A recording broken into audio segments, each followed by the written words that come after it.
ഉത്തമ രാമഭക്തന്റെ സമ്പൂർണ്ണ ചരിതം. വീരഹനുമാൻ ഇന്നു മുതൽ വൈകുന്നേരം 6 മണിക്ക്.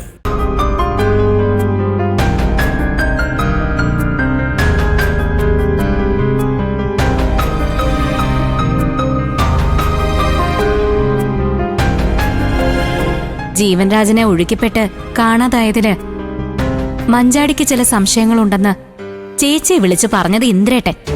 മഞ്ചാടി ജീവന്റെ വീട്ടിലേക്ക് പോയെന്ന് ഇവിടെ വന്ന് അച്ഛനെ അറിയിച്ചതും ഇന്ദ്രേട്ടൻ തന്നെ. എന്റെ സംശയം വീണ്ടും നമ്മുടെ കുടുംബത്തിലേക്ക് നുഴഞ്ഞു കയറാൻ ഇന്ദ്രേട്ടൻ ഇതിനിടയിൽ കിടന്ന് എന്തൊക്കെയോ കളി കളിക്കുന്നുണ്ടെന്നാ. എന്ത് കളി?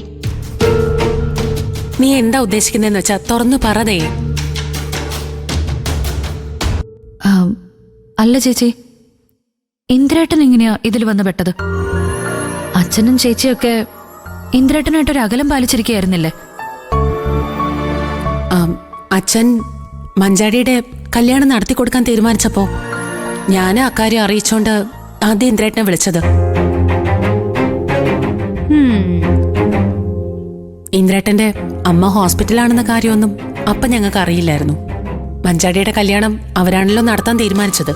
അപ്പോ അച്ഛൻ പങ്കെടുക്കുന്ന കാര്യം അവരെ ഒന്ന് അറിയിക്കണമെന്ന് പറയാനാണ് ഞാൻ ഇന്ദ്രേട്ടനെ വിളിച്ചത്. അച്ഛൻ നേരിട്ട് ആ സ്ത്രീയോട് സംസാരിച്ചാ അവര് ചിലപ്പോ വല്ലതൊക്കെ വിളിച്ചു പറഞ്ഞ് അച്ഛനെ അപമാനിക്കുമായിരിക്കും.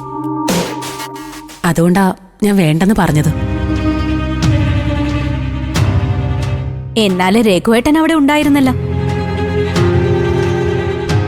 സാധാരണ എന്തുണ്ടായാലും അച്ഛൻ രഘുവേട്ടനെയല്ലേ എല്ലാം ഏൽപ്പിക്കുന്നത്. ഇക്കാര്യം ചേച്ചിയെ ഏൽപ്പിച്ചത് ഇന്ദ്രേട്ടനും ചേച്ചിയും വീണ്ടും എങ്ങനെയെങ്കിലും ഒരുമിക്കുന്നെങ്കിൽ ഒരുമിക്കട്ടെ എന്ന് കരുതി തന്നെയാ.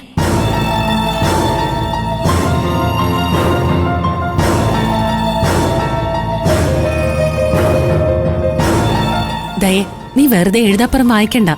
മഞ്ചാടിയുടെ കാര്യമല്ലേ നമ്മൾ സംസാരിച്ചോണ്ടിരിക്കുന്നേ, അല്ലാതെ വേറൊന്നും അല്ലല്ലോ. എല്ലാം പരസ്പരം കുഴഞ്ഞു മറിഞ്ഞു കിടക്കല്ലേ. അല്ലെങ്കിൽ പിന്നെ രഘുവേട്ടനും വിനയേട്ടനും ശബരിയേട്ടനും ഒക്കെ എന്തിനും തയ്യാറായി നിൽക്കുമ്പോ അച്ഛനെന്തിനാ മഞ്ചാടിയെ കാണാൻ ഇന്ദ്രേട്ടനെ കൂട്ടിപ്പോയത്? അതൊക്കെ അച്ഛന്റെ ഇഷ്ടമല്ലേ ദയേ? അനുചേച്ചിയോട് ചോദിച്ചിട്ടെന്താ? ഏതായാലും മഞ്ചാടിയുടെ കാര്യത്തില് അച്ഛൻ ഇന്ദ്രേട്ടന്റെ സഹായം തേടിയത് ബാക്കിയുള്ളവരൊക്കെ കുറ്റക്കാരായി കാണുന്നതിന് തുല്യമായി പോയി ചേച്ചി. അതിന് ദാസങ്ങളിനടക്കം ഞങ്ങൾക്ക് എല്ലാവർക്കും കുറച്ച് വിഷമമുണ്ട്. അച്ഛൻ ഇന്ദ്രേട്ടനെ കൂട്ടിപ്പോയത് മനസ്സിൽ വേറൊന്നും വെച്ചോണ്ടായിരിക്കില്ല ചേരൂ. അതൊക്കെ നിങ്ങളുടെ വെറും തോന്നല. മഞ്ചാടിയായിട്ട് ഇപ്പൊ നമ്മളെക്കാൾ ഏറ്റവും കൂടുതൽ ഇടപഴകുന്നത് ഇന്ദ്രേട്ടനും രവിയൊക്കെയാ. അതാവും അവളിലേക്ക് എത്താൻ അച്ഛൻ ഇന്ദ്രേട്ടനെ കൂട്ടുപിടിച്ചത്.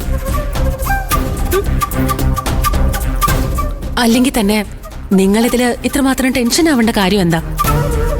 ജീവൻ രാജ്യത്ത് ഒരുത്തിന്ന് വരുമ്പോഴല്ലേ ഒഴുക്കിപ്പെട്ടത്. അതില് നിങ്ങൾക്കാർക്കും പങ്കുള്ളതായിട്ട് അച്ഛൻ സംശയിക്കുന്നുണ്ടെന്ന് എനിക്ക് തോന്നുന്നില്ല. പിന്നെ മക്കൾ ആരെങ്കിലും സങ്കടത്തിൽ മുങ്ങിപ്പോന്നു തോന്നുമ്പോ ബാക്കി എല്ലാം മറന്ന് അവിടേക്ക് ഓടിച്ചെന്ന് അവളെ കൈപിടിച്ചുയർത്തുന്നതാ നമ്മുടെ അച്ഛന്റെ ഒരു രീതി. അതിനച്ഛൻ ആരുടെ സഹായവും തേടും. സ്വന്തം മക്കളുടെ ജീവനും ജീവിതവും രക്ഷിക്കാൻ ആരുടെ കാല് പിടിക്കാനും നമ്മുടെ അച്ഛൻ തയ്യാറാവും. നമ്മൾ ഓരോരുത്തർക്കും വേണ്ടി അച്ഛൻ അതൊക്കെ ചെയ്തിട്ടുമുണ്ട്. ഇല്ലെന്ന് നിങ്ങൾക്ക് പറയാൻ പറ്റുമോ? മഞ്ചാടിയുടെ പ്രശ്നത്തിനിടയില് അച്ഛൻ എന്നെ ഇന്ദ്രേട്ടനെ ഒരുമിപ്പിക്കാൻ നീക്കം നടത്തുമെന്നൊക്കെ ചിന്തിക്കുന്നത് നിങ്ങൾക്ക് സ്വന്തം അച്ഛനെ വേണ്ട രീതിയിൽ മനസ്സിലാക്കാൻ പറ്റാഞ്ഞിട്ടതായി.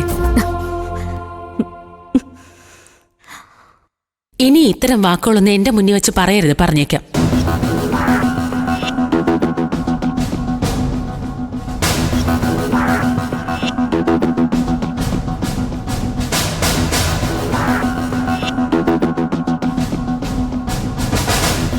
അത് വിട് ചേച്ചി. ദയയുടെ സ്വഭാവം ചേച്ചിക്ക് അറിയില്ലേ? മഞ്ചാട്ടിയുടെ കാര്യത്തില് അച്ഛൻ ഞങ്ങളെ ആരെയും തെറ്റിദ്ധരിക്കരുത്. ഞങ്ങൾക്ക് അത്രയേ ഉള്ളൂ.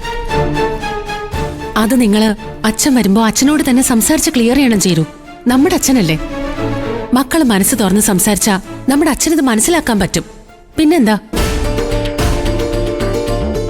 ഞാൻ നിങ്ങൾക്ക് കുടിക്കാൻ എന്തെങ്കിലും എടുക്കാം.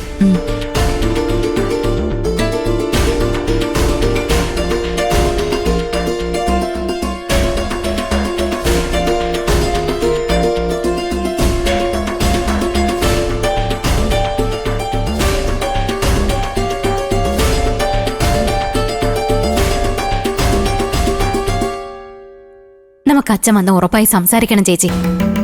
നമ്മൾ മഞ്ചാടിക്കെതിരെ ഒന്നും ചെയ്തിട്ടില്ല. അവളുടെ ജന്മം തൊലഞ്ഞു പോകാതിരിക്കാൻ ദാസങ്ങളും വിനയേട്ടനും ശബരേട്ടനും ചെയ്ത കാര്യങ്ങള് അച്ഛൻ വേറൊരു കണ്ണുകൊണ്ട് കാണാൻ പാടില്ലല്ലോ. അവരുടെ ആത്മാർത്ഥത അച്ഛന്റെ മുമ്പിൽ തെളിയിക്കേണ്ട കടമ നമുക്കുണ്ട്. അച്ഛൻ വരട്ടെ, നമുക്ക് സംസാരിക്കാം.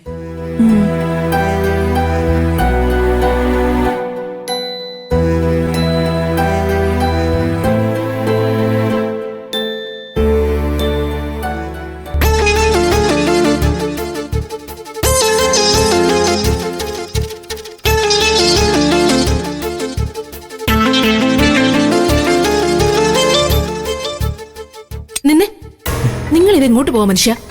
അപ്പുറത്ത് നിങ്ങളുടെ ആരാ ഉള്ളേ? എടി, ചീരും തേയും നമ്മൾ ഒരുമിച്ചല്ലേ ഇങ്ങോട്ടേക്ക് വന്നത്. എന്നിട്ട് നമ്മളിവിടെ മുറി അടച്ചിരിക്കുന്നത് ശരിയാണോ? ദയയും ചീരും അല്ലേ വന്നിട്ടുള്ളൂ. അവരുടെ കാര്യം അനു നോക്കിക്കോളൂ. ഈ വിനയനും ശബരി അപ്പുറത്തിരിക്കുമ്പോ നിങ്ങൾ ഇവിടെ മുറി അടച്ചിരുന്നാലേ കുഴപ്പമുള്ളൂ. നീ എന്നെ കയറില്ലാതെ കെട്ടാൻ നോക്കുവാണോ അമ്പിളി? എന്നാ അത് വേണ്ട. രഘുവിന്റെ ശരിക്കുള്ള സ്വഭാവം നിനക്ക് അറിയാലോ. നിങ്ങൾക്കിപ്പോ എന്താ വേണ്ടേ? അവിടെ പോയി പെണ്ണുങ്ങളോട് സംസാരിച്ചിരിക്കണം. എങ്കിൽ ചെല്ല്. അത് കണ്ടോണ്ട് അച്ഛൻ ഇങ്ങോട്ട് വരണം. മഞ്ചാടിക്കെതിരെ ഗൂഢാലോചന നടത്തിയ കൂട്ടത്തില് നിങ്ങളും കൂടെ ഉണ്ടെന്ന് അച്ഛന് തോന്നാൻ അത് മതി.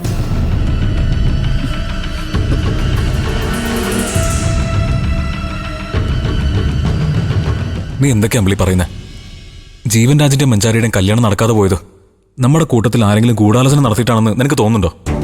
എന്റെ കാര്യം വിട്. അച്ഛനും മഞ്ചാടിക്കും അങ്ങനെ ഒരു സംശയമുണ്ട്.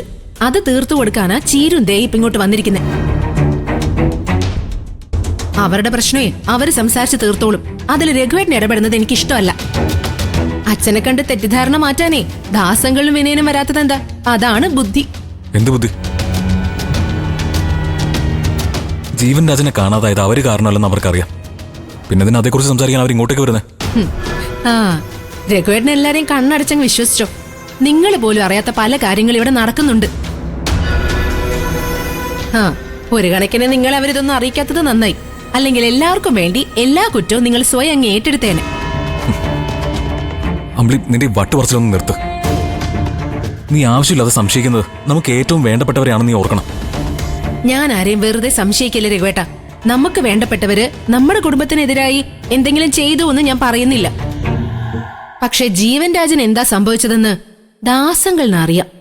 അതിന്നല്ലെങ്കിൽ നാളെ നിങ്ങൾക്ക് മനസ്സിലാകും.